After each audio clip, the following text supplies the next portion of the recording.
I have two really big obstacles, and it sounds like I'm going to be rambling, but there are points to this. After I finished my music performance endeavors and my degree and whatnot, and when I decided to pursue nursing and bedside and the CRNA route, before that, I had made some really silly financial choices in my 20s. And then the thought of going back to nursing school. So the biggest first obstacle was the amount of debt that I had accumulated. Second obstacle was actually nursing school itself. Do not underestimate nursing school. I think that everybody thinks that it's going to be a breeze and nursing is just not that challenging. You guys are so wrong. It is an entirely new way of thinking. Hey, future CRNA, welcome to the CSPA podcast. CSPA has helped over 3,000 nurses like you gain acceptance into schools across the country. Tune in for inspiration and actionable takeaways to help you from start to finish. Hello, everyone. Welcome back to CSPA Podcast. I'm so excited for today's show. We have a special guest episode for you that you do not want to miss, so make sure you tune in with your earbuds. Today, we're going to cover steering school rejection and the mindset shift that Chris needed to succeed. Welcome to the show, Chris. Thank you very much for having me. I'm so excited to share this. This is a very unique spin on how to be successful to get into CRNA school as far as focusing on mindset. So I would love to first just have you introduce yourself to everyone and share your nursing background and, what made you pursue CRNA? Okay, well, it's kind of a long answer, but just hear me out. So I've been a nurse for almost 3 years. I completed 1 year of med-surg, remote telemetry unit, and then I went to an ICU. So it's a neurotrauma level 1 center, neurosurgical, endovascular, and was there for about a year and a half by the time that I had applied. So in total, my ICU application, my CRNA school application, I had a year and a half of ICU experience. So prior to nursing school, I had a music performance degree. My GPA was 3.5. Didn't really care about my GPA in schooling at that time. But then when I decided to pursue nursing and the CRNA route, I took my sciences very seriously. So then I got a 4.0 science GPA, 3.7 nursing GPA, and then completed a 12-month accelerated post-baccalaureate nursing program. So a lot of content coming at you fast, and it was 3 semesters long. So it was intense. I felt like it was a good insight as to maybe what kind of intensity would be like for a CRNA program. So the reason why I chose the CRNA route was because I got a job in patient registration, working in the emergency department.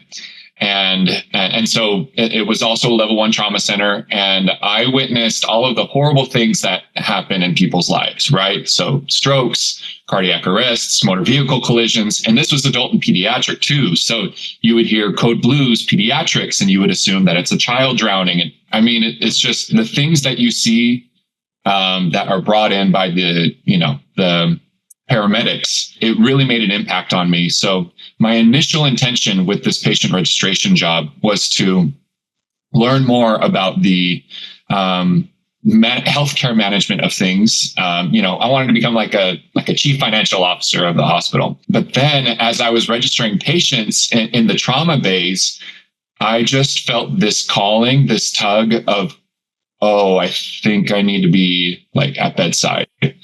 And it was just it blew my mind because I did not want to do it. It was pulling me in 2 directions because I had already done schooling, right? I didn't want to go back to school, or rather I wanted to just get one more degree, maybe my MBA and be done. But I had no science background prior to this decision. I was just like, no, dang it. I don't want to do this, but I need to do this. I feel like I have to. So I started my science prerequisites, and then I didn't know specifically that CRNA is what I wanted to pursue, but then over time I picked up on what good characteristics that an anesthesia provider would have, and then I could see, and then I eventually saw myself in them, and my whole body would just like light up, and there was a fire lit under me. There was one time in my OB rotation during nursing school where I witnessed a first-time mother. She originally in her birth plan had basically wanted to give birth naturally. But 99 times out of 100, that doesn't work out like that. They're just in so much pain. So the mother, she eventually succumbed to the epidural, and she was absolutely devastated. This was her first time giving birth. She had this, plan out, and she had to ultimately give up that dream for her. So she was in pain, totally distressed and distraught. Like her whole world was crashing. I remember watching the CRNA come in, and he did the most incredible job of soothing her, of maintaining sterility of the epidural, of administering with the ultrasound, finding the right spot within the spine. And I just remember getting chills up and down. My whole body just lit up with excitement of, okay, this is it for me. I have to do this. I must do this. I want to do this. I need to do this. There was no doubt in my mind from that point forward, because I really could see myself in him and how he was able to manage that whole situation. So ever since then, that's been the goal. And I worked really hard to get to this point. So I'm very grateful to be here, and very honored actually for you to have me on this show, because I'm kind of fangirling a little bit. Back when, I was toying with the idea of going, I remember your YouTube videos would come up, and then there were a couple of other content creators as well. One of them, her name was Rihanna. The other one's Bolt CRNA. I would watch their stuff, and I would just ingest it and be like, okay, I think I have an idea. I think I want to do this. But then your content kept coming up, and I really internalized everything that was being presented, and I just kind of moved forward. And it's all worked out. I got accepted to a school, and I'm beside myself, really. Well, this is an amazing background, Chris. I appreciate you sharing. And I just love your heart and your passion comes through. And it's really, really cool. I just love it. It's really unique.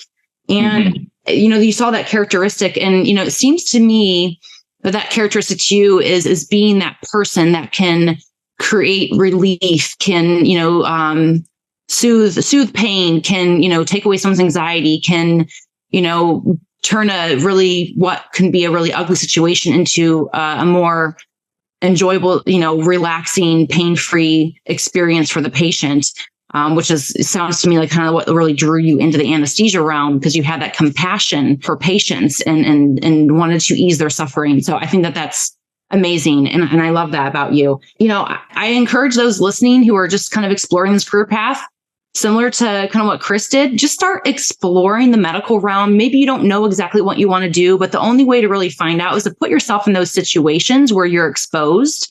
So I think that's really step number one, to really, and he's mentioned fire more than once. And I can really relate to that, because I will never forget my first experience in the OR. I was in high school. I had no idea what a CRNA was. And but I always knew I liked the OR, because I was that weird kid who watched Discovery Health and I watched surgeries. I used to think it was the coolest thing ever. Not that I even knew what anesthesia was or anything, but I was just like, whoa, look at them. They have this person cut open. They're doing all this stuff and they don't even know. I just remember thinking it was so fascinating. And yeah, I don't know, my parents didn't think I was weird, but I used to just watch surgery on TV. And so when I was in high school, I was like, it'd just be really cool to just go see what it's like in the actual OR, And so I was like geeking out. I was like, ooh, the OR, I got to see a real surgery. And I remember there was a person behind the drapes, and I remember like, wow, what are they doing? Oh, they're the ones who are keeping the patient asleep so they can do the surgery. And to me, like, you kind of spoke to that fire, that excitement. I was like, that's really cool. And I'm like, wonder what do you have to do to do that? And when I found out it was a nurse behind that drape, I was like, no way. I'm like, wow. And so it was just very enlightening and kind of that excitement piece that really kind of pushed me. And even back then, that wasn't really when I decided to become a CRNA. I just knew that was really interesting. And like many people, it was a lot that held me back from that career path was self-doubt, meaning I went to nursing school not thinking CRNA was actually what I was going to do, because I really full-heartedly believe I was not smart enough. Like I was like, I think that's really cool, but like, Jenny, like be realistic, which is really unfortunate that that's the mindset I had back then. But it wasn't until I was probably a sophomore in nursing school that I was like, I got to give this a shot, because this passion's not going away. It's only being reinforced.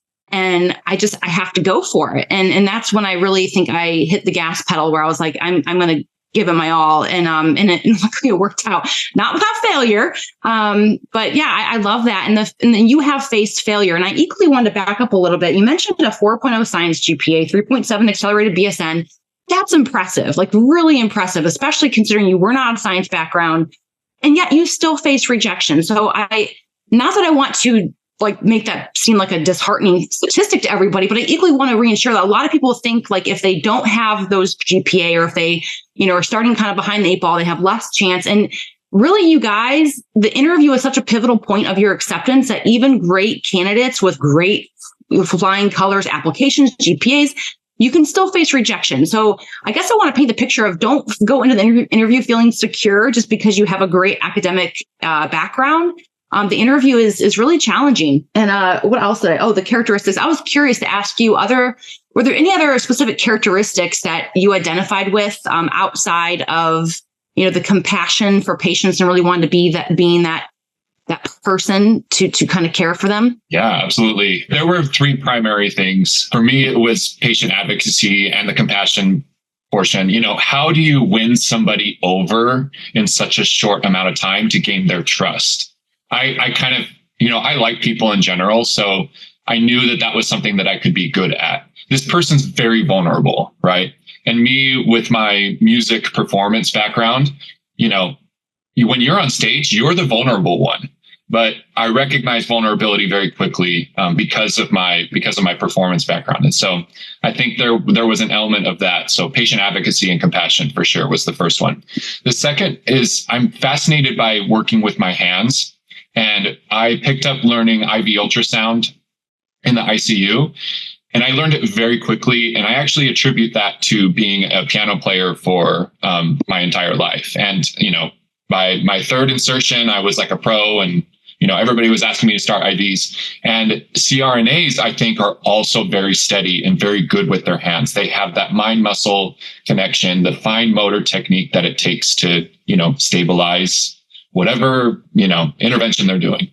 And then lastly, it was the clinical knowledge, right? It was them having the justifications in their mind of what they are doing, what drugs they were giving, what, like all of the, down to the cellular level of everything that's going on, the pathophys. I was really fascinated by that. I mean, watching anesthesia providers be calm, cool, collected, under pressure, I was like, oh yeah, that was my life as a performer. I did that too. So I just saw too many connections where I thought I have those characteristics within me, and I just moved forward with that. Oh, I love that. The performance pressure. Yeah. I never thought about that way, but now that you mention it, makes perfect sense. Because there is a lot of performance pressure and you have to be able to handle that. Because you're at the head of the bed. So, you have to know what to do. You have to be the one willing to call the shots.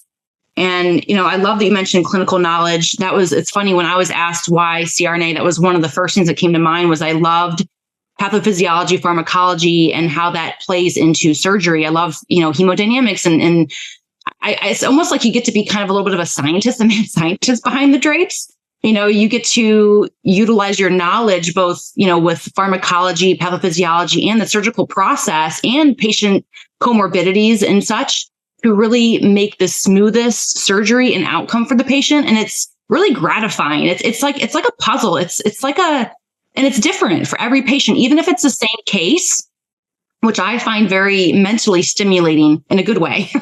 And I love the hands-on piece. You're 100% right. CRNAs are really hands-on. You don't have to start off being good at IVs. I want to stress that. It's funny because I'll never forget my very first IV in nursing school, you guys. I went to the ward unit. So we had inmates in our hospital system, and then this guy was starting an IV on. I was so nervous. I was shaking, like my hand was like, ooh. And I remember him saying, should I not watch? I was like, probably not. And but I got it. And after I got it, he was like, nice job. He's like, I was not expecting that. I'm like, me neither. And, but it was very humbling, a skill to learn.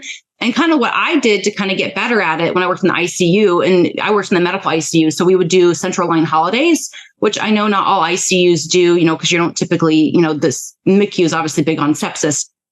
All ICUs are. But what I would do is I would walk around, I'd get all my assignment done early in the middle of the night, and I would walk around and just start IVs for other nurses who are busy still doing their assessments, and say, hey, do you have any new IVs that you need to be put in? I'm happy to take a look. And these patients would have like 3+ pitting edema.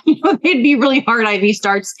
And that's how I got my practice, by kind of taking that role in the ICU. And eventually I did get very good at it. And I was sought out after for my IV skills. In CRNA school, I remember getting to the operating room early, getting my case set up. And I mean like 5:30 in the morning early, being that weird student who got there like super early, even though I didn't have to, because I wanted to get to the preoperative area. And I wanted to go not just start my patient's IV, but I wanted to go around to all the other patients and offer to start the IV for the nurse. Because usually the way it works in pre-op, you guys, is the nurse is the one who starts the IV, not the CRNA, not always. Now, if you're a proactive student, you can get there in time to beat the nurse to it. But if you don't get there to beat the nurse to it, they'll just get it done because it's a task that has to be done. So that's kind of how I got proficient at it in CRNA school. And then obviously when the patient's asleep, taking advantage of getting a second IV, or always jumping in other ORs that maybe have A lines or something of that nature. Even if my room didn't, I would proactively seek out those opportunities. So yeah, I think that's great. You mentioned, just the advocacy part, which I want to back up a little bit too, because I think that's really important. And I love how you said, I like people, because there's a common joke that in anesthesia, you don't like people, right? And it's funny because I have a t-shirt. I should have worn it today, but I didn't. I wore my Ohio State one, even though they lost to Michigan. We won't speak of that. But all that being said, I was asked on my very first CRNA interview, do you enjoy patient? It was like, do you enjoy patient interaction or something along those lines? Or and I was like, yes, I do.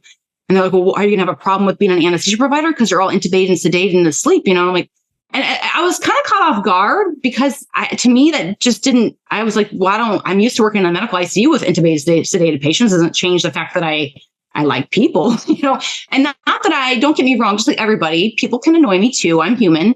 But I think it's the genuine caring about patients' outcomes that is why I like people, because human to human, we all have challenges. We all have struggles. And we all have feelings, and they're all valid, right? And so I think that that's why I like people, because even though sometimes people can be outrageous or wrong or evil or cruel, at the end of the day, most people are inherently good. And that human connection that you have with someone else to feel for them is why I like people. Because when you feel for somebody else, when you have that empathy for somebody else, that connection you can make with someone is like nothing else in the world. That love, even if it's for a perfect stranger, it's so powerful. And it can, in my opinion, it can warm up a cold room in an instant. And I think as a CRNA provider, you have that unique ability to provide that warmness, that really quick touch. Even if it's something as simple as throwing a warm blanket on the bed to heat up the bed before they get on that bed. Or like I recently had a patient, she was a teenager. She came in crying, right? I was like, what's your favorite musician? She picked out, I forget, it was a country singer, and I'm not a country music listener. So I had to like search it on Pandora, but I put on her favorite country song. We sang together. We kind of laughed eventually because I didn't know all the words. And, and she went to sleep at least happy. She was still nervous, but just like little things like that you like people if you do things like that, because you want to take that 5 minutes you have to give the humanity in the process. So I love that you mentioned that. I think that's really important as a CRNA and as an anesthesia provider in general, that's part of your mission in life. All right. Awesome. Chris, you have shared so much wonderful knowledge already. I'm excited for this episode. This is going to be chock full of goodness. So the next one I would love to share. And just so you guys know too, and we didn't mention this earlier, but Chris he was a part of our 12-month intensive program. And just to kind of clarify, well, what is that, Jenny? It's, we made it based on we've been collecting data on our students from day one. So, we've asked them all kinds of questions, essentially to find out what is the success pathway of a successful student? What are they doing? What's their background? What's their experience? And through that knowledge, we created the intensive program, which is our money back guarantee program, where essentially we're saying, look, do our program, invest in yourself, invest in your growth, receive our coaching, receive our outline curriculum. And if you don't achieve success, it's on us, meaning we will give your money back. But we do hold you accountable, right, Chris? We hold you accountable to do the work. Because 100%. Yeah. And that's fair, right? You do the work, you show up for yourself. And if it doesn't work, here you go. Luckily has never happened, which I'm very humbled. I mean, I never expected that in the beginning. I was like, I'm sure it won't work all the time. But so far, we have 100% acceptance rate amongst those who have done the program. And we've been doing this for almost 2 years.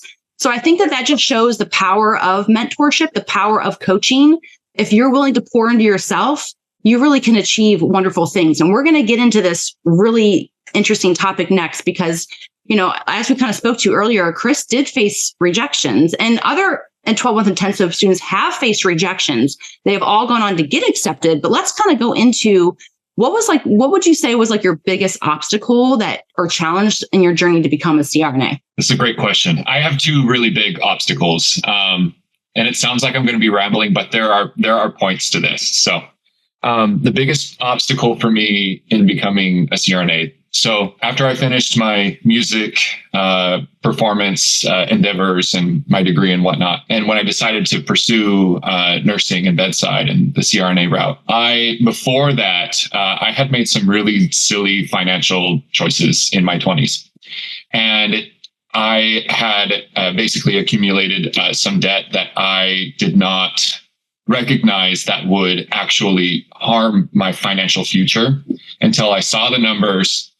And I was blown away. I was absolutely distraught by how much I had actually accumulated. And it was truly the gorilla that was on my back. It never went away. It's something that ate me alive every day. And I couldn't fathom, like, how do I repay this? What do I do with it? And so there was that. And then the thought of going back to nursing school. Why would I do that to myself? But again, it was that voice inside of me, that calling of, you need to do this. Like, this is something that you have to do because patients' lives are at stake because of this. It really felt like a calling to me in a sense. So started my science prerequisites and, then went to nursing school. So the biggest first obstacle was the amount of debt that I had accumulated. Second obstacle was actually nursing school itself.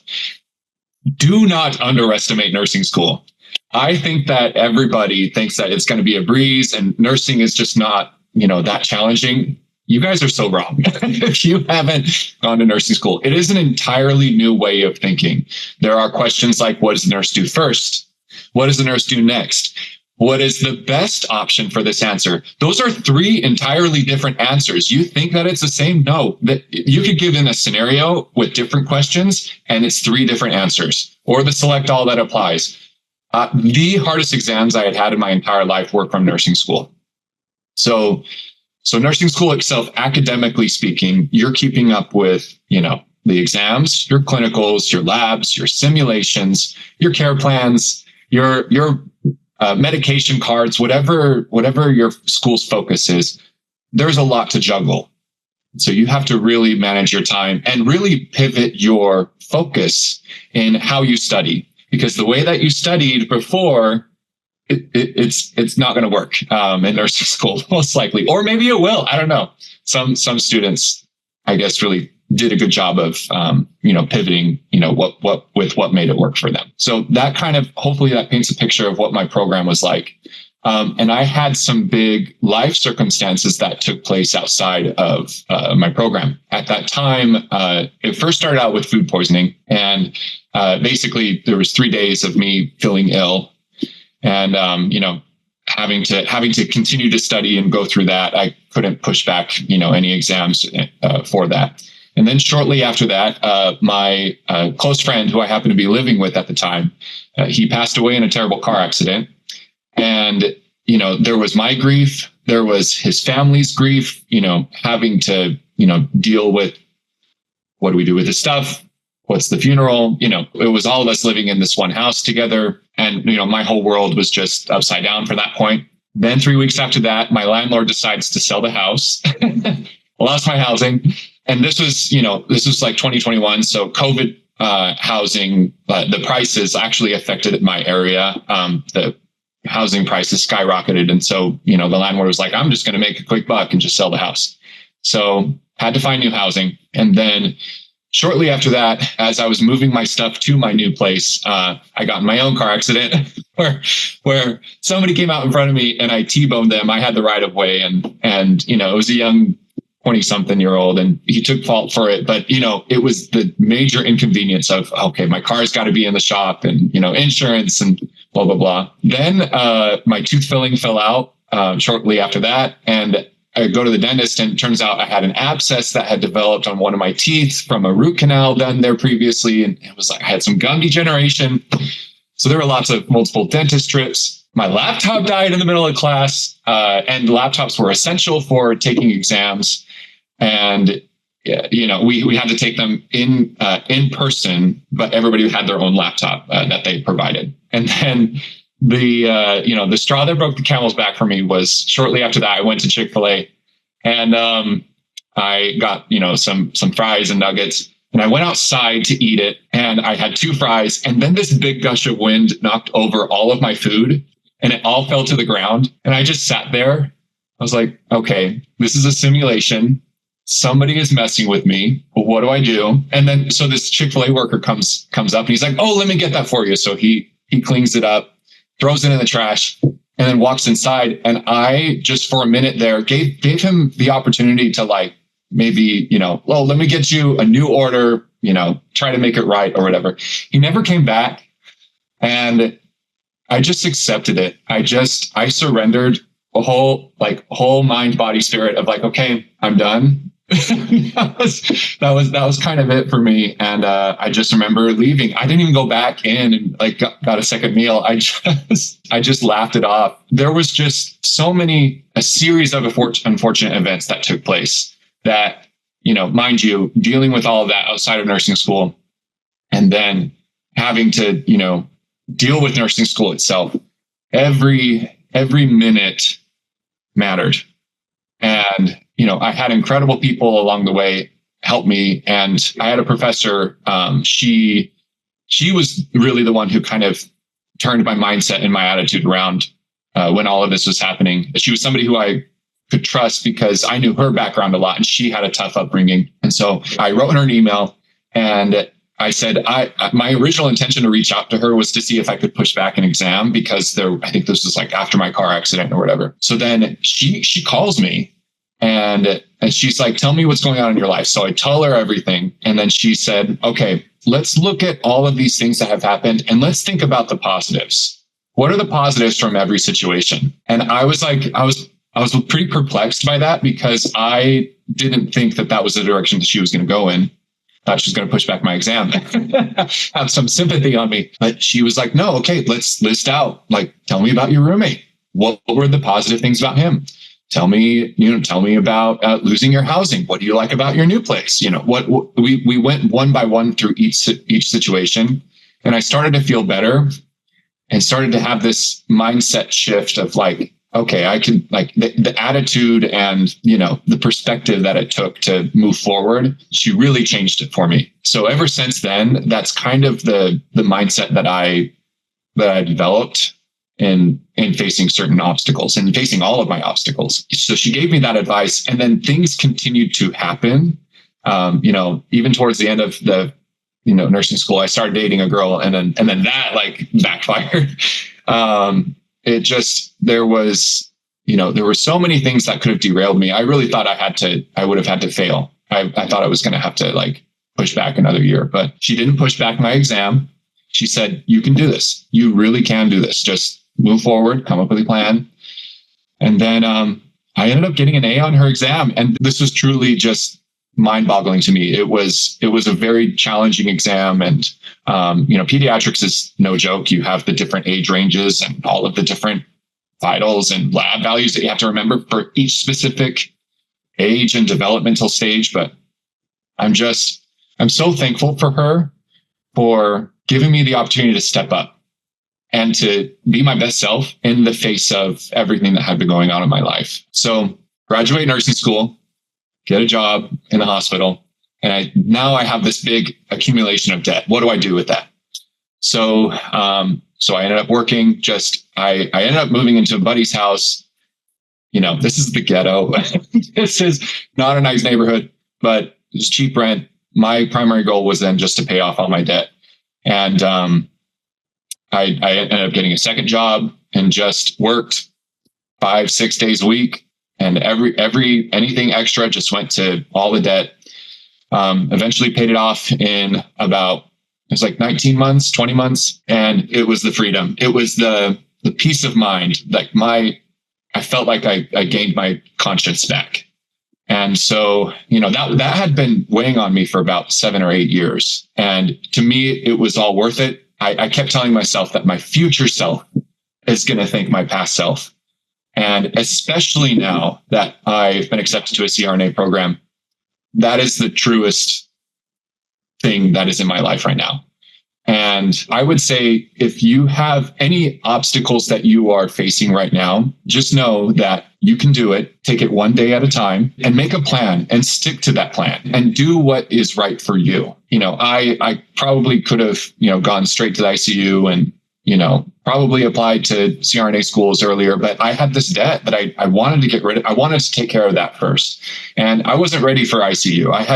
I just had like all this crap that I went through in nursing school. And I wasn't even in the frame of mind of how to be a nurse.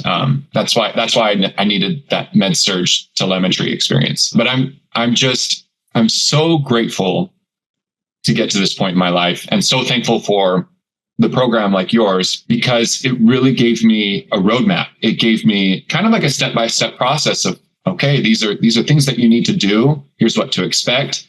Here's how to be the shining applicant that you can be, and move forward with that. Long story, I'm sorry, but 2 biggest obstacles were, the accumulation of debt, paying that off, and then the nursing school fiasco. I don't even know what to call it, but your future self will thank your past self. I love that. And, your story is really beautiful. And honestly, that obstacle sounds like it's also your savior. And it's funny how that works. Things that are really at the time seem awful, unfair, unjust, just straight up painful, sometimes tend to be the things in your life that will actually get you to that next level, will actually get you to that mindset place that you need to now be strong, durable, resilient, determined. And you never know, had you not experienced all those struggles, who knows if you would have contacted that professor and would have gotten that advice that really changed your mindset. So as much as that's your story was just like one thing after another, it ended up being a positive. And it's funny how she asked that, what's the positives from this? And I love that advice because you didn't get to the Chick-fil-A thing, but I love Chick-fil-A, don't get me wrong, but is that the healthiest food to eat, right? So maybe that was a bonus. Maybe you saved your cholesterol a few points, right? So as silly as it sounds, that is such a great life lesson because CRNA school itself, you guys, is going to be incredibly hard. And I've talked to so many program directors now that a lot of them say it's really not about book smarts as much as it is about emotional intelligence and how durable you are, because it's really an emotional challenge, not just academically, but clinically, personally with your family life. And if this paints a picture that life does not stop just because you're in a stressful life phase, I don't know what will. Because when I was in school, she's still a good friend of mine, became a best friend of mine in school. Her father unexpectedly passed away. Now, she was in Ohio. He lived in Alaska. That was incredibly heartbreaking. She never got to say goodbye. And I don't even know how I can help because it was so devastating. And I physically couldn't imagine having that happen. I'm emotionally even thinking about it because it was such a huge life event for her. But she had to figure out how to get back on that horse and how to keep going forward with CRNA school, how to pass her exams, how to graduate. And she did. But it required a lot of support. Just sounds like that's exactly what you had to lean on your support systems through all of this to get through. And then, at the end of the day, there's always something to be grateful for, right? There's always something to look, even if you're currently in a hot mess, there's always something. Maybe it's just you have breath in your lungs, right? You're breathing, you're alive. You could be grateful for that. Maybe you don't have a house or maybe you don't have a working car, but hey, you got your life, you have family, you have a dog or whatever it is. You can find something in your life that you're grateful for, even on a bad day. And sometimes, I really truly think the challenges you face, the obstacles you face are what actually makes you stronger and more durable going forward. You just have to be able to get past those events. And I think a lot of times what happens is people face these obstacles or there's challenges and they just don't don't get that mindset shift they need to push through, and they just stop or they turn away. It's like that fear or that sense of insecurity makes them feel unsafe. And so they turn and run the opposite way versus running towards it. And so I think that was my biggest takeaway is you ran towards the pain and you continue to say, you know what, I'm going to face this debt. That's painful, but let's do it. Come on, because If I don't, my future self will thank me later. And same with CRNA school. CRNA school is not going to be fun. It's going to be 3 years of dedication, hard work, and you're not going to get to watch a lot of movies or go to a lot of fun events. It's going to be head in the books and you're going to say no. And I remember the only breakdown I had in CRNA school was, well, I had multiple breakdowns. Let's just be real. I had multiple breakdowns, but one of the biggest ones I had, my husband at the time, he was really involved in like the local church and was always trying to encourage me to go and do like these Sunday, sessions. And I'm like, in an ideal world, I would love to, right? I mean, or he'd invite me to go to these things and I'd always say no. And I eventually was just like, I snapped because I was like, stop. Because I was like, I hate saying no. It makes me feel bad to say no. So just stop asking. But then I thought about it, I'm like, he's just trying to be helpful, Jenny. But it was like that repetitive, no. I got study to do. And it just eventually made me feel bad. And I'm like, that's my problem, right? Not his. And so, but it was just interesting that if I could have had a more open dynamic about why I feel so bad about saying no, and maybe have a more understanding of maybe we should set a schedule on when I can do extra things. And so, when to expect to be able to ask me. Anyways, it's just, you learn from, having moments like that. But yeah, I think that's all your shares were just so wonderful and it's going to help so many of our listeners. So thank you, Chris. That was just really awesome. I have a lot of people in my life at that time who knew that I was struggling. And my general advice is to be kind to everybody. No matter what stage you are in, just be kind. Because if you do go through stuff, people will step in, people will help. I had a classmate of mine. She loaned me an extra laptop that she happened to have. She's like, you can just have this one. It's laying around in my house. That was incredible. My close classmates of mine, there were nights that I didn't sleep. I had to keep up with, the books and whatnot, along with dealing all the other stuff. And we would be at clinicals. And then afterwards they would see that I would be so tired. And I was the one that had driven. And my classmates would say, no, we're going to drive. You sleep in the car. You drive. I had another classmate who ended up buying Postmates for me one night. This was after my roommate's passing. And even after nursing school, there were so many times I look back and think, people's kindness, what you give out, it will come back to you in return. I mean, how I got my ICU job, it was because I made a friend who worked in the ICU and then she just she didn't know anything about me, but she this is after 5 minutes of talking to her. And she said, you should work with us. I'll introduce you to the ICU director. And then 5 minutes later, the ICU director walks by. She said, Mary, this is Chris. He should work with us. And my ICU director's like, okay, when can you start? And that was it. So despite all of the obstacles, there were so many chances for me and opportunities that came forward still. I think because I happened to still be open and still just be kind to people. And it all ended up working out in my favor that way. So be kind. You can still be kind despite, all of the challenges and circumstances that you might be in. I love that advice. And you know what? That is excellent advice for the clinical realm too. Attitude matters over knowledge every single day. Just smile. I literally, there'd be just say good morning, even if you mess up and it's afternoon, just say hi to people in the hallway. Just smile. And those little things people remember.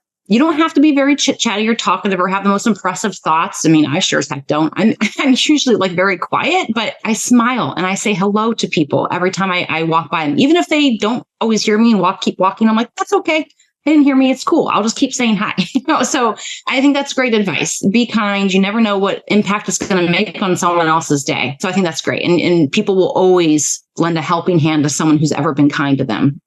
Really great advice. And we'll kind of go, I know we already talked a little about the 12-month intensive, so we're not going to go into that in detail, but I'm just curious, what motivated you to join? And then what did you feel were the biggest benefits of the 12-month intensive? So yeah, I brought this up earlier. I remember watching your YouTube videos. They really spoke to me. And, so I felt confident moving forward. I actually had a friend who went through your program as well. And he's now in a CRNA program himself. So he saw success after completing your program. And then overall, I just felt like I needed some guidance and a general direction of what to do. Like, how do I have all this experience now? Like, what do I do with it? So, the way that your intensive is set up, it's kind of like just a roadmap. It's like, here's everything you need to know. So, really the biggest, there were a couple of, big program benefits for me. First one was, I felt that I gained a ton of confidence after I applied, because you have to apply to the intensive. You're not just letting anybody in. So for me, it was one of those things where I just wanted to dip my toe in the water and go, I'm going to see if I can get into this intensive, and, why not? And then I got accepted, and I thought, oh, okay. So if they think that I can get in, then I think I could get into. So that was the first biggest step for me. That was the confidence boost of, okay, move forward. Let's go. Let's do this. So that was the biggest advantage for me. Second is the community that's involved there. I mean, you have, I don't know how many people are in it, but people are constantly throwing out questions within the forums, and they're all in the same steps as you, or not necessarily like in the same part of the journey, but we're all kind of in this vulnerable place of like, okay, we want to get to our destination, and how do we all get through it together? So there is a sense of unity and oneness that I feel that the community really provides. And so you can really lean on each other for, extra support and confidence, and, any advice or guidance that you need. There's so many resources available within the intensive, right? From how to build your resume, getting, advice on personal statements, how to pick the right school, thinking about finances, questions you should ask your CRNAs when you're shadowing them, right? I mean, talk about your interview prep workshop library. There is tons of resources in there. And I remember just watching those, and it helped me gain insight as to what admission committees could be potentially looking for, right? I remember it was Dr. Wilson who said that one of the things that he does not like candidates do is say, when a question is asked, the candidate says, "That's a great question." And they say that with every answer. And I remember just laughing, thinking, oh, I did that in like my first interview, with every question, but you're practically stalling at that point. You're getting your mind to process. Rather, you can just say, give me 5 minutes to think on that, whatever your approach may be. But there are so many insights within the intensive that I felt like I gained, that shifted my mindset over time, probably subconsciously too. Little things like, your GPA is what gets you an interview potentially in your experience, but your interview is what gets you into school. Had I not heard that, I don't think I would have taken my interviewing process as seriously. And I will tell you, the interviews were intense. Oh my gosh, the schools that I applied to, the interviews were just grueling. And so you have to be prepared. You have to be ready. You cannot just rely on your GPA, like you said, and your nursing experience. I don't care if you have, 3 years, 5 years, 10 years ICU experience. You have to interview well. You have to be able to tell your story and tell your truth. And one piece of advice that I've given to some members within the forum of the intensive is that eventually you have to speak what is true to you and not look for what the admission committees are looking for, because it's very easy to get caught up in like, oh, did I say the right thing? Did I do the right thing? But then over time, you just kind of say, you know what, if it's true to me, then it's going to be true. And it's going to come forward that way. Yes. People can pick up on truth versus scripted or rehearsed. Yep. Answer of what they think that they want to hear you say. Yep. Last thing, your 5-day interview prep course. That was a game changer too. I wish I would have dived deeper into that, but man, the value that comes from the 12-month intensive, I wholeheartedly believe that I, got into the program that I did because of the intensive. Oh. And so I'm really just like, I'm so thankful for you and your program and how much it has given me to move forward with fulfilling my dreams as a CRNA. Like I'm so like, I have spent, 3.5 weeks, 4 weeks, ever since my admissions acceptance, I've just spent like crying, just like with tears of joy, like the mind-blowing disbelief of, okay, I really did it. And I really think that the way that the program is set up, it really lets your students succeed. And so thank you. I'm so grateful. You said it, Chris. You did it. And I mean, I am so honored and grateful to be part of that process. But as you mentioned, I gave you the tools and the roadmap. You did the work. And that's like the biggest takeaway, you guys. Your acceptance is because you earned it. Like, you do all the hard things. You have the mental struggles. I mean, the interview process, yes, is really hard. And what breaks my heart is oftentimes I see students wait too late in the game to prepare for the interview. Yes. You cannot bring superficial knowledge. You have to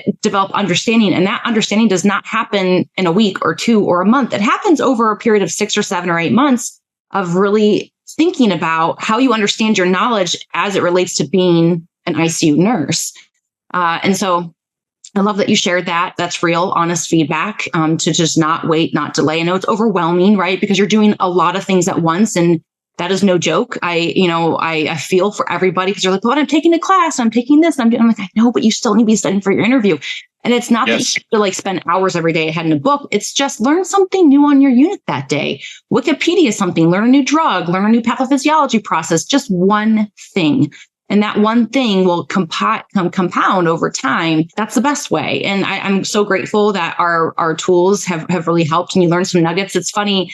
I was talking to another one of our students, and he said it's like the little things that really can make you stand out, things that you don't even, think about, like what not to say, for example, right? That could be just as important as how you should portray yourself, as maybe some red flags that maybe you don't think of, that you're like, oh, I never thought about that being annoying to say, that's a great question. But, for an interview panel who's interviewing, 100 applicants in a season, it's like, they're human too. So I think that's really cool that you picked up on that and were able to take that and use it to your advantage. All that being said, and you guys, Chris, had this kind of mental breakthrough of like, I just need to relax and be myself. And I would love you to kind of briefly go into like that, because you got rejected, correct me if I'm wrong, twice. And on your third attempt, you kind of had that mental shift where you're like, you know what, I need to let go of this control of like, so putting so much pressure on myself to get in. And that was really what you needed to kind of relax. Is that kind of how you felt? Yes, to all of that. I had applied to 5 schools, and I interviewed with 3. And then got accepted to 1. And my general advice in applying is to actually cast a wide net, because I know people who got rejected from my program, but got accepted to the programs that I got rejected from. And then I also know people who, got accepted to programs that I didn't get interviews for, right? But then they didn't get interviews for the program that I got accepted to. So the right school that is right for you will pick you. And that, I think, will be evident in the interview process to you. Anyways, I went off on that tangent. What was your question again?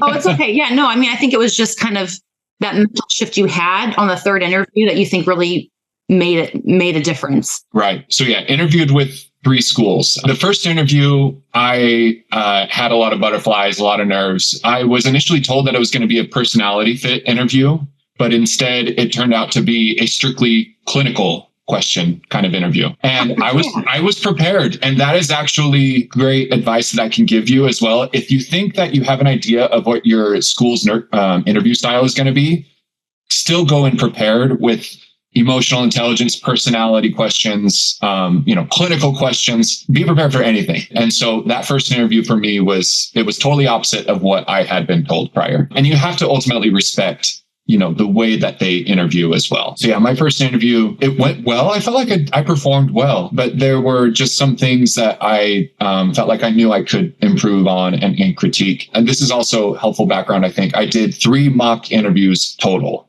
So in between each interview, I would do a mock interview, then interview, another mock interview, and then interview with the programs, if that makes sense. So that was my first interview. It was strictly clinical. I felt I did a great job, but there's more that I could improve on. Second interview, it was more personality fit questions, and there definitely was a clinical portion as well. And I feel that things within your 5-day interview prep course that could have helped. And then other things, like I could see that there were gaps within my knowledge from the clinical portion. So like you had mentioned earlier, you got to start 6 months, 9 months ahead with interview prep, because they could just ask you anything. And so I did well in the second interview as well, but it was everything that was happening outside of my life that was kind of eating me alive. It was the stakes for me were just like, if I don't get in, then my life is over right now. And, nothing good is going to happen after this or whatever. So I feel like if I had to reflect back and look on the first 2 interviews, I think that the admissions council can see how you are handling your nerve, right? I think that they are able to gauge whether you are ready or not. Because you think about it, you're going to be in the OR, you're going to be in high stakes, high stress situations. How do you keep your composure? And how is your fight, flight, flirt, freeze? If I had to reflect back on my first 2 interviews, I would say that I felt I was composed, but I think gave off a sense of nerves and not presenting my best foot forward, if that makes sense. I don't feel like I gave the best impression overall, but I was so glad that I went through those 2 interviews, because then I had this kind of mind shift, breakthrough of, okay, this is consuming my life. And it's that balance, right? Where you have to study and have to prepare. But at what point do you let go of all of that and go, no, I am right. I am ready. I am prepared. And that was kind of the breakthrough for me of, okay, you're going to become CRNA. You're going to do it. It's just a matter of when. And each time that you interview, you get better. You just get better. And so that kind of like took off all of the pressure for me. And I started to, ask myself, why do you want this so bad? Right. And I really didn't have an answer other than like, I just want it, it's the shiny object and like, I got to have it.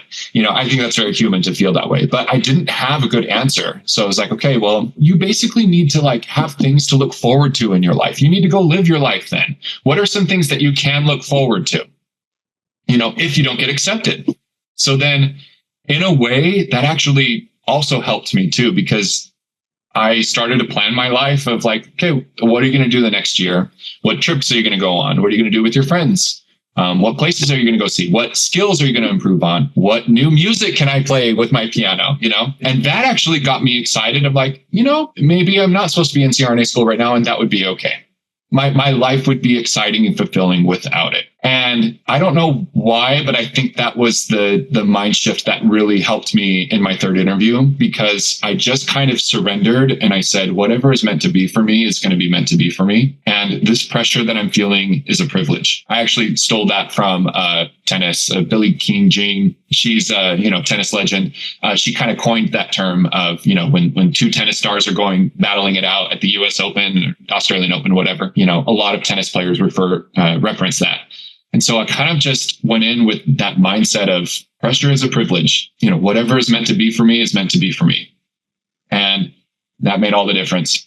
And the way that I interviewed, I was able to speak my truth and speak what was true to me.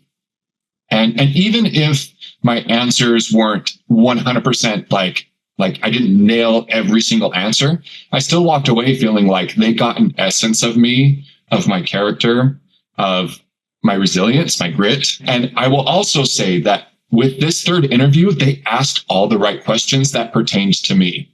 My first 2 interviews, they didn't ask questions about like my obstacles, right? My personal life. And the third school did. And that was a great opportunity for me to say, well, this is what happened in nursing school. Oh, this is what happened with all of my debt that I had previously. Let me tell you about my musical performance background. So they asked the right questions that were right for me. On paper, I think it's very easy to say, okay, you have 4.0 science GPA, you have a year and a half of neurotrauma, you were nominated for Nurse of the Year, you've been on these committees, blah, blah, blah, blah, blah. But that's kind of like every candidate. Honestly, like everybody has stellar numbers. And so everything else in between, that's what they're trying to figure out. Right. And so with this third school, they had asked all the right questions. And those questions ultimately led me to shine. Right. Let me tell you about what happened to me in nursing school. And I broke down everything. And then there was this sense of, wow, this kid has been through a lot. the CRNA school is going to be tough. And he probably will be able to handle it and cope with it better than somebody who didn't go through it with it. What you had alluded to earlier is those obstacles that you face in your life end up being your treasures later on. That was that for me. Oh my gosh, Chris, such good information. And I love everything you shared. I mean, this is gold. I think this episode should be played on repeat for everybody listening. I love the pressures of privilege and, and again, no doesn't mean never. And I love how you started thinking about what would I do if I don't get in? My life's not over. And there's still things to enjoy about the gift that I have, which is life. And that is an amazing mindset shift because again, it kind of takes the pressure off of having this outcome be do or die, right? And there's always tomorrow, there's always next year, there's always next month. And there's other things in life, like you said, that make you who you are as a person outside of becoming a CRNA. So that is 100%. I hope everyone can relate to that. I wholeheartedly understand why they selected you, being able to hear your background, because I remember thinking at the beginning of this episode, like, wow, if you've been able to overcome that and get through the way you did, there would be way less concerns of you getting through CRNA school, because as I kind of shared even too, like life will not stop. You will have challenges in CRNA school. Things will happen, things that you don't want to happen. Car will break down, someone will get sick, your dog will get sick. I mean, life will still happen, and you have to be able to handle the stress of school on top of life. So I think that's great. And as you spoke to before, the right school will pick you, and to not let one rejection make you feel that you're not worthy or capable of that acceptance. Yes. And as you spoke to schools that you were accepted, others were rejected and vice versa. So who's right? There's no such thing as who's right. It does not matter. It just matters that you move forward. And, I truly believe there's a reason. Maybe this is just me being fluffy. I don't know. But I personally, I was rejected once too. And I think it was the best thing that ever happened to me, because I'm glad I didn't go to that program. I'm glad I went to the school I went to. I think it was the right fit and it worked out. And so I think you just have to trust the process. And I was speaking to some other students too, who, people get really hung up on, oh no, my school had bad board passing rates, or, oh no, I've heard some negative things. Like, am I going to be okay? Or should I, people are worried, right? They get accepted and they're like, but this is not the school I really wanted. Well, here's kind of what I have to say to that. There's no such thing as perfection. Even good, quote unquote, highly PR, the schools who do all the PR, the US News Report kind of thing, even those schools struggle. Even those schools have bad cohorts or bad experiences in their cohorts for their students. New programs struggle, experienced programs struggle. You're not going to miss that. But what I think you have to believe in is yourself and your ability to overcome, even if you do face challenges in clinical, even if you do face academic challenges. Be proactive in your learning, seek out help early and often, and don't wait for a mistake to happen before you reach out. That is the best piece of advice I could give you. And just trust the process. If you are committed, and, things like, what if you're worried? Like I've also had students like, oh, I might have undiagnosed ADHD. This is the time before you start your program to really dig into what you think you need, both emotionally, mentally, to get through. I had a classmate who ended up taking a beta blocker because she had such bad test anxiety that it would make her underperform. So that's okay. Some people go on antidepressants. No shame in that. It's better than abusing alcohol, right? So just be open as you can in the process and accept help when you need it. Be vocal when you need the help. Don't be afraid to reach out to your program director and share that you're emotionally or physically struggling right now with whatever it is. Maybe it's a family thing, whatever they have to know so they can help you through that and give you the tools you need to navigate those challenges. It's a team process. Lean on your coworkers. Be resourceful.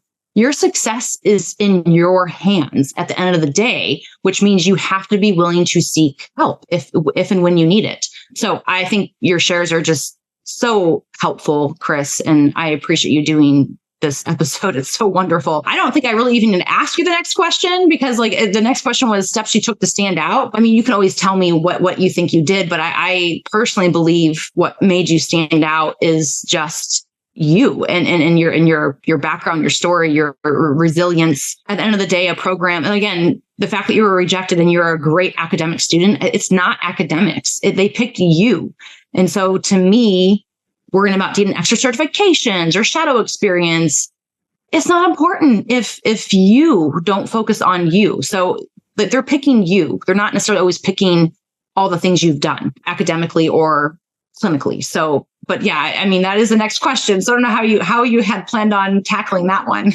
Yeah. I think the only thing I'll say to that is when you begin your interview prep, you need to practice.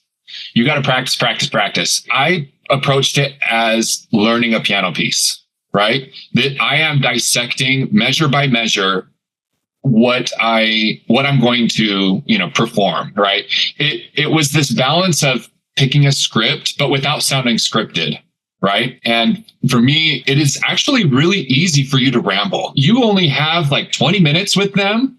And when they ask a question, you can't spend 5 minutes, rambling about something. You have to be concise. You need to get your point across, and you'll be surprised that you think you have an idea of what you're going to say, but then 5 minutes later goes by and they're already tuned out, right?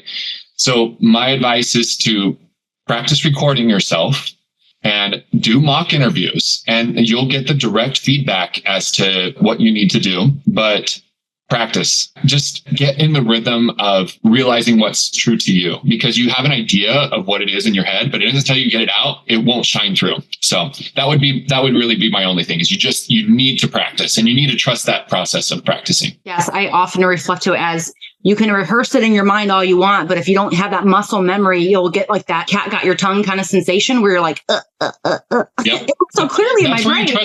That's where you trust your training. That's where the letting go occurs, of when you're in that state of flow of, oh, okay, I know how to handle this situation, and this is what I'm going to say, Awesome. Well, this has been wonderful. Thank you so very much for your time, Chris. It's been an honor and a privilege to have you on the show today.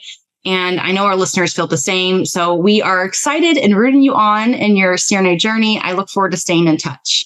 Thank you so much for having me. And yeah, your intensive is wonderful. And I wholeheartedly believe that I wouldn't have gotten into my program without it. So thank you. Thank you so much for everything. I appreciate you.